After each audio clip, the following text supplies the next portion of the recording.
Modeling as a topic is going to come up all the time with different topics. So you've got modeling in quadratics, which we're going to go over now. Then you've got modeling in binomial. Then you've got modeling in differentiation and integration. There's not really any teaching involved in modeling. Like, modeling is more so testing your mathematical reasoning. So all I'm going to do is I'm going to go through an example, and I'm going to take you through how I think about, or how I think through the question. And then that's probably the best way, for you to figure it out. So in this one, it says, a spear is thrown over level ground from the top of a tower.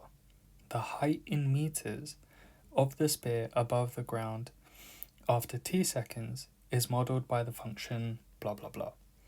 Interpret the meaning of the constant term 12.25 in the model. Okay, that part A is a question that comes up quite a lot. Is like, interpret the meaning of the constant whatever. In that case, that's when your algebra, your your unknown, your letter, is equal to 0. So when t equals 0, ht is equal to 12.25, which means 12.25 is the length or the height of the tower.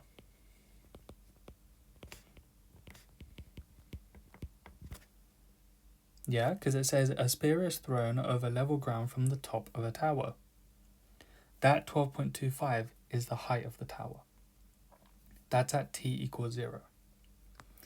If I were to, let's say, draw what it would look like, the spear is going to have that trajectory, where this is 12.25 if I were to express it as x and y.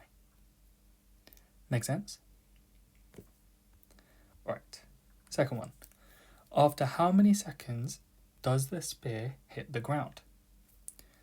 So we're looking here. Now, my apologies, I wrote it as h and y. Sorry, y and x. It should be h and t.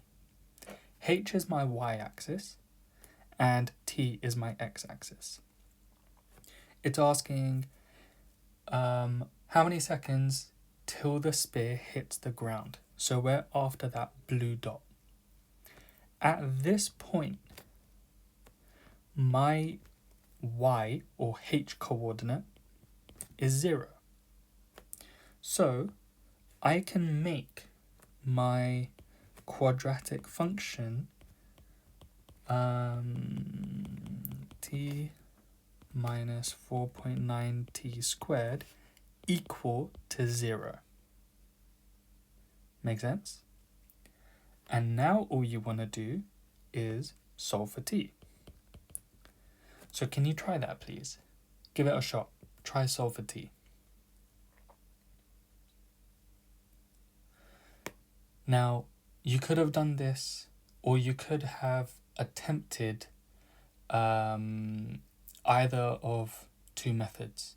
You could have tried to factorize, or you could have tried to use the quadratic formula. Factorizing, looking at it, from the top of my head, I don't know if you can factorize that. And even if you could, it would be very complicated. So, probably better off using a quadratic formula. So you would do minus b, 4.7t, plus minus the square root of b squared minus 4 times a times c, all over 2a. And then when you plug all that into your calculator, you would get two values of t. One of them is minus 0.679. The other one is 3.68. Look at the graph. Which of the two values of t is the one that we're going to go for? The positive one, 3.68. You can't have negative time. And in the graph, our blue dot has a positive t value. Okay, that's part B done. Part C, write ht in the form a minus b t minus c squared, where a, b, and c are constants to be found. Okay, here's what we're going to do. Let's write the function. Just a second.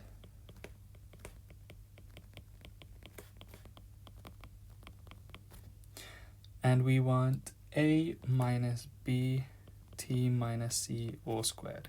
That's the form. So notice our b. Something has been factorized out. Let's factorize out the minus 4.9. We're going to be left with t squared minus 3t. We can close our bracket and then add the 12.25 because that can't be factorized, or that's not a multiple of, minus 4.9, so it wouldn't work. But 14.7 is. So we're only going to factorize the t and the t squared. Okay. From here, we can complete the square with whatever's inside that bracket. Can you try that? Can you try completing the square for t squared minus 3t?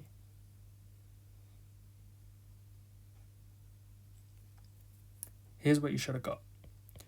Minus 4.9, and then I'm going to use a square bracket. If I'm using more than one bracket, I'm going to use one square and one round, just so I can distinguish between them. So t minus 1.5 all squared minus 1.5 all squared plus 12.25. 1.5 because we're doing b over 2, right? So minus 3 over 2. And since everything is in decimals, it's easier to just work in decimals.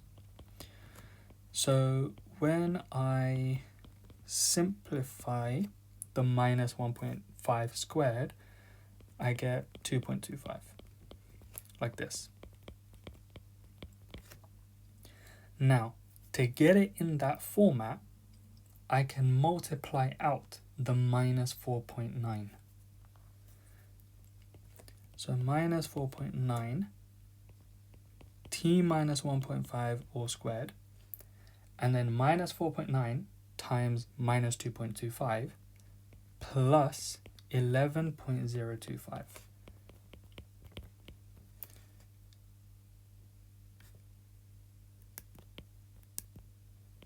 And then add whatever was at the end anyway. And now we can add the last two values. Plus 23.275. If I want it exactly in that form, I just move that in front. There we go. Do you see how it's the same form now? So that's our final answer. Part D.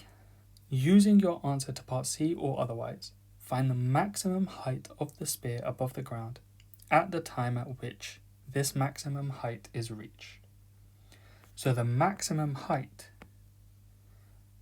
and the time at which it happens is your turning point. That's why they made you complete the square. Because remember, completing the square gives you the maximum or minimum. Sorry, completing the square gives you the turning point. In this case, because our sphere, if you notice, goes like that, there's going to be a maximum point. Granted, in this graph, it doesn't look like it. I could have also drawn that. Yeah, in which case it would have a turning point somewhere there. Because it's a sketch, you kind of have to adjust a little bit. We've completed the square. The turning point is 1.5, 23.275. This is my value for t. This is my value for h. So the maximum height reached is 23.275 meters, and the time at which it happens is 1.5 seconds. I really hope that made sense. It is a lot, and it is confusing. Modeling with basically any topic is easily the hardest part of that topic, and it's going to take a lot of practice, but you kind of just have to stick with it. But there you go. That is how you would tackle a modeling question in quadratics.